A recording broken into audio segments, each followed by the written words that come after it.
I am a student of history, Islamic history especially, was on the Prophet, or Prophet peace be upon him, the state of Medina, which he created. Now, why do I say the state of Medina? Because the state of Medina laid the foundation of one of the greatest civilizations in the history of mankind. The principles that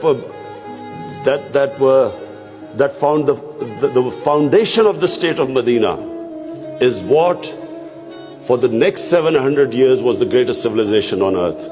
And what were those principles?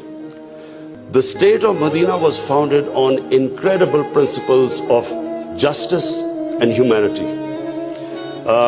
It was the first time a welfare state was made, a state that took responsibility of the weak, what China has done right now.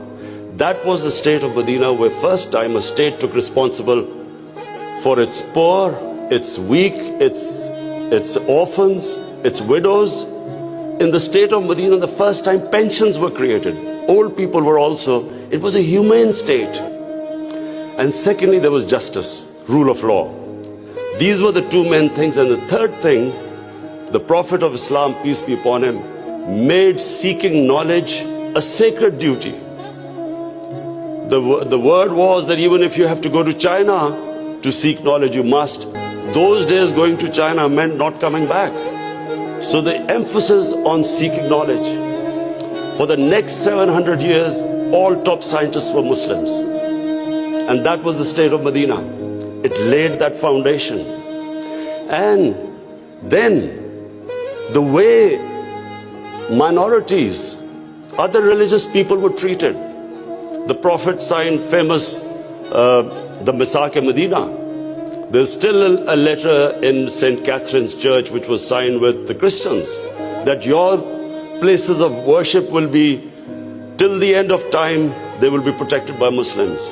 Secondly, that no forcible conversions would be in Islam. Thirdly, the Prophet's last sermon, it is a charter of human rights. It's about how human beings are equal. So it was a humane state created, rule of law, emphasis on education, that led to the growth of Muslim civilization. So this is, in Pakistan, we want the same basis of our state. The rise of what I believe, the way our country will rise, it will go back to those principles. We must, number one, have rule of law, everyone equal before the law. State must be accountable. We must have a welfare state where the state